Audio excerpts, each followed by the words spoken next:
ஒரு ஃபிஷ் டேங்க்ல குட்டி குட்டி மீனெல்லாம் இருக்கு. அதே ஃபிஷ் டேங்க்ல ஒரு சயின்டிஸ்ட் என்ன பண்றாரு அப்படின்னா, அந்த மீனை சாப்பிடக்கூடிய அளவுக்கு ஃபியூரியஸான ஃபிஷ்ஷையும் உள்ள விட்டுறாரு. அப்படி அதை உள்ள விட்டதுக்கு அப்புறம் அந்த டேங்க 2ஆ பிரிக்கிறாரு ஒரு கிளாஸ் ஸ்லைடு வச்சு. இப்ப என்ன நடக்குது அப்படின்னா, இந்த பெரிய மீன் அந்த பக்கம் இருக்கிற குட்டி குட்டி மீனெல்லாம் பார்த்து சாப்பிடுறதுக்கு போகுது. ரொம்ப ஃபோர்ஸ்ஃபுல்லா போகுது. அப்படி ஃபோர்ஸ்ஃபுல்லா போறப்பெல்லாம் அந்த கிளாஸ் ஸ்லைட்ல முட்டி அதோட மூக்கு டேமேஜ் ஆயிடுது. இதே மாதிரி ஒரு 4-5 வாட்டி ட்ரை பண்ணிக்கிட்டே இருக்கு. ஒரே நாள்ல இந்த மாதிரி ஒரு 2-3 நாள் தொடர்ந்து அது சாப்பிடுறதுக்கு ட்ரை பண்ணும் பொழுதெல்லாம் அந்த கிளாஸ் ஸ்லைட்ல அதோட முகம் இடிச்சு டேமேஜ் ஆகி ஒரு மாதிரி ப்ளீட் ஆக ஆரம்பிக்குது, காயப்படுது. இப்ப என்ன நடக்குதுன்னா, ஒரு வாரம் கழிச்சு அந்த கிளாஸ் ஸ்லைட அந்த சயின்டிஸ்ட் எடுத்துடுறாரு வெளியே. இப்ப அந்த பெரிய மீனை பொறுத்த வரைக்கும் அந்த ஃபிஷ் எல்லாம் உண்மையா இல்ல, நம்ம போய் சாப்பிடுறதுக்கு ட்ரை பண்ணோம்னா நம்ம இடிச்சு நமக்கு தான் டேமேஜ் ஆகும் அப்படின்னு தோணுது. அந்த பெரிய மீனை பொறுத்த வரைக்கும் இந்த சின்ன மீனெல்லாம் வெறும் இல்யூஷன், அந்த மீன் உண்மையாவே அங்க எக்ஸிஸ்டடா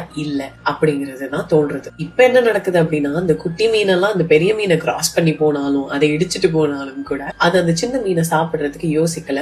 பிகாஸ் அதை பொறுத்த வரைக்கும் அந்த சின்ன மீன் எக்ஸிஸ்டன்ஸ்ல இல்ல, போய் அதை சாப்பிட ட்ரை பண்ணா இடிச்சுக்கிட்டு காயப்படுவோம் அப்படிங்கிறது தான். இப்ப அதை சுத்தி ஃபுட்டே இருந்தாலும் சின்ன சின்ன மீன்களே இருந்தாலும் சாப்பிடாம இருந்து செத்தே போயிடுது. இது ஹியூமன் சைக்காலஜில பைக் எஃபெக்ட் அப்படின்னு சொல்லுவாங்க. வேற ஒண்ணும் இல்லைங்க, உங்களோட பாஸ்ட் ஃபெயிலியர்ஸ்னாலையும் பாஸ்ட்ல உங்களுக்கு நடந்த காயங்கள்னாலையும் நீங்க ஃபியூச்சரை ஃபோக்கஸ் பண்றத ஸ்கிப் பண்ணிடுவீங்க அவுட் ஆஃப் ஃபியர்.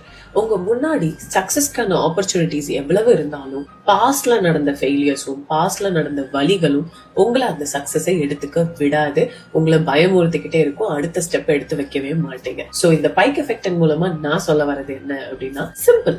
உங்களுக்கு பாஸ்ட்ல என்ன வேணா நடந்திருக்கலாம், எவ்வளவு மோசமான ஃபெயிலியர் வேணா இருக்கலாம், அது பாஸ்ட். பிரசன்ட்ல உங்க முன்னாடி இருக்கிற சக்சஸ் ஆப்பர்ச்சுனிட்டிய பாஸ்ட் வச்சு ஜட்ஜ் பண்ணி அந்த ஃபியர்ல லூஸ் பண்ணிடாதீங்க. அப்படி பண்ணிட்டீங்கன்னா அந்த மீன் எப்படி செத்து போச்சோ, தன்னோட ஃபுட் பக்கத்திலேயே இருந்தும் எடுத்துக்க முடியாம பாஸ்ட் ஃபியர்னால, அதே மாதிரி உங்களோட சக்சஸோட ஆப்பர்ச்சுனிட்டி உங்க முன்னாடி கண்ணு முன்னாடி இருந்தாலே, ஏன் கையிலேயே இருந்தாலும் கூட அதை எடுத்துக்காம நீங்க தோத்து போயிடுவீங்க.